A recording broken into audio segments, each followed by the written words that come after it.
a bit dodgy at the end there. Triad pairs.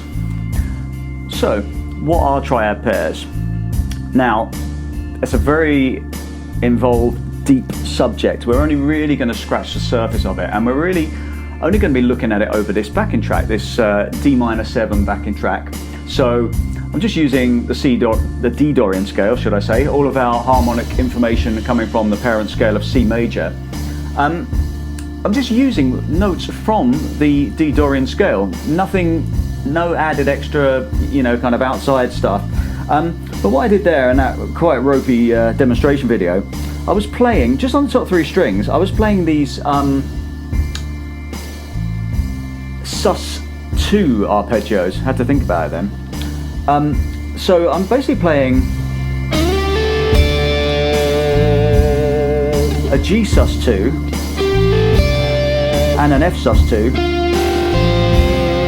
over the D minor.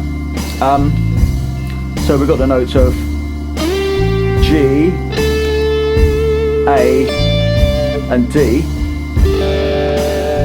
for our G sus2, and we've got the notes of F, G and C for our F sus2. I'm playing different inversions of them, so and we're not going to be playing them as chords. That's going to sound a little bit, well, it might work, but so I've got kind of just working with 3 different inversions. There's this inversion, and you take the same thing, you move it down a tone. So triad pairs. I've got another inversion here. It's quite nice. Move that down a tone. So this is our G sus2. Move it down a tone. And that's our F sus2. I'm just working with those 3 inversions. And that will give us 6 of the 7 notes of the D Dorian scale, and you can just use it as a tool, as a kind of a tool for your improvisation, if you like. So you could be playing through your usual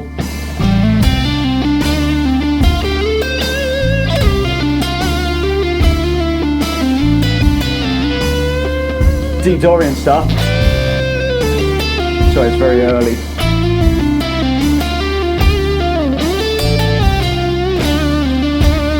Throw that sort of thing in.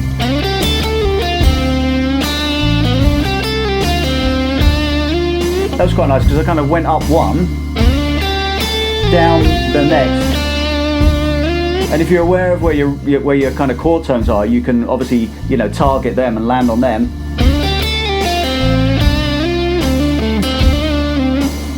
It just makes it interesting.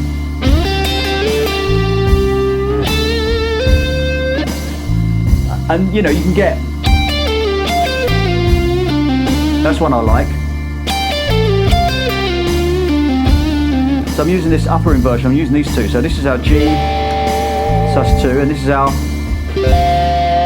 F sus2. So that's going to be 15 on the E and the B strings and 14 on the G. And you can take that same shape and move it down a tone. So what did I do? I kind of did this sort of thing, 4 and, yeah, so maybe,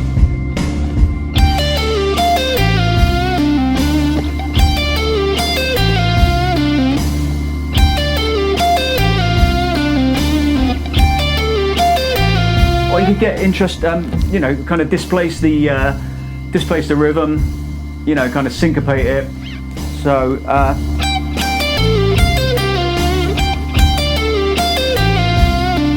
just off the top of my head.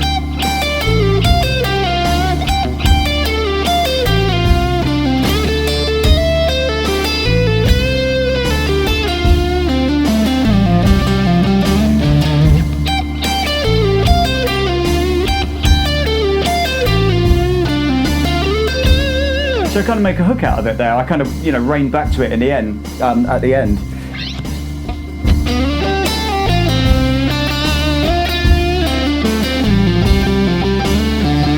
Something like that for the lower one will work really nice. Actually, it's quite nice up the octave. Yeah, so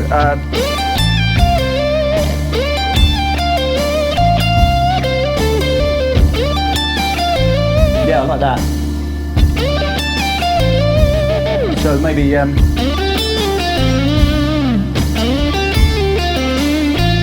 that's a bit weak, but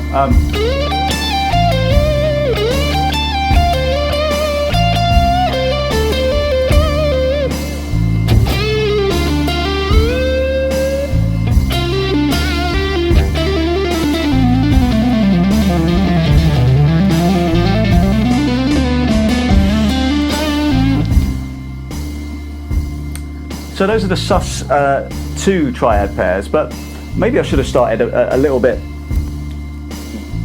with kind of simpler stuff. You can play a G major triad and an F major triad over D Dorian. So the way to think of that is, if you think of the parent scale, the parent key being C major, you're playing the 4 and the 5 chords. You're playing triads of the 4 and the 5 chords.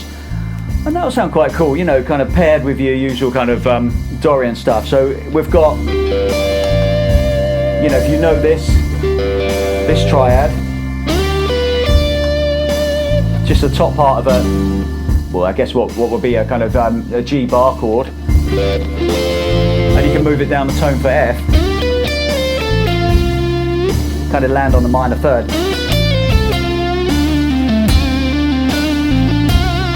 That's nice. Yeah. Or you can take this D shape, so G, move it down a tone, and you've got F. Or you can kind of add an octave there of the D.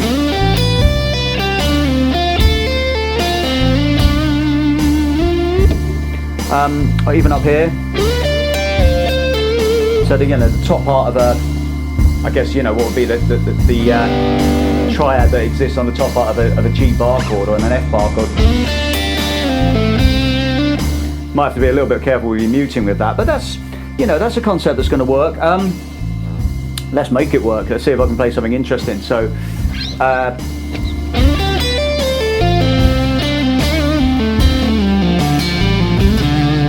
yeah, maybe.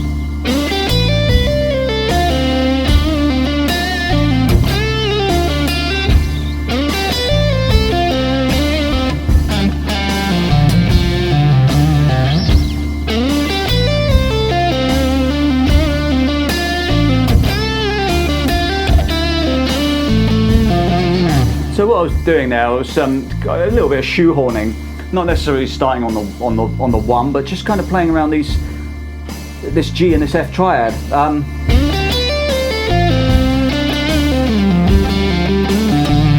this is going into your usual kind of D minor pentatonic stuff at the end, or maybe do it the other way around. So, you know, start out with a bluesy lick.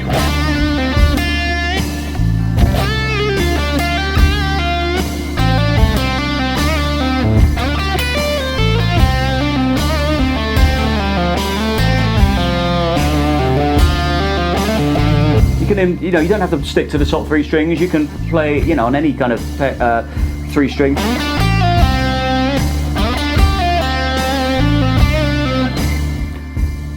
So just a little bit of food for thought. I really like the sus2 ideas, though. You know.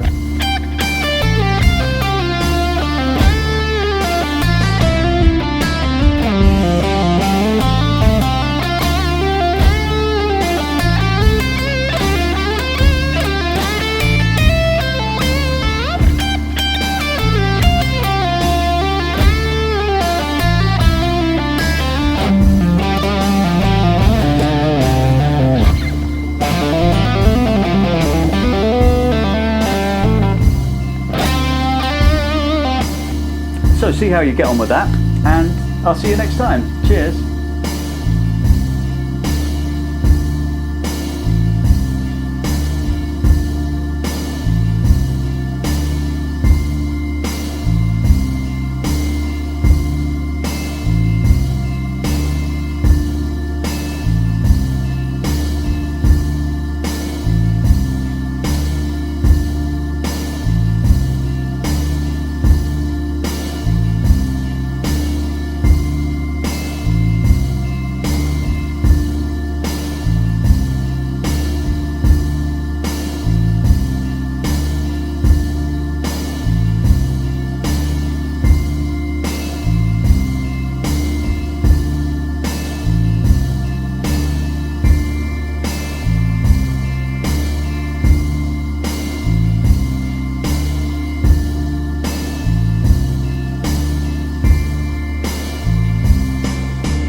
If you've ever wanted to play the blues with all the emotion of your favourite guitarists, or if you're keen to join in a jam night and just need a bit more confidence, Absolute Blues Guitar has you covered.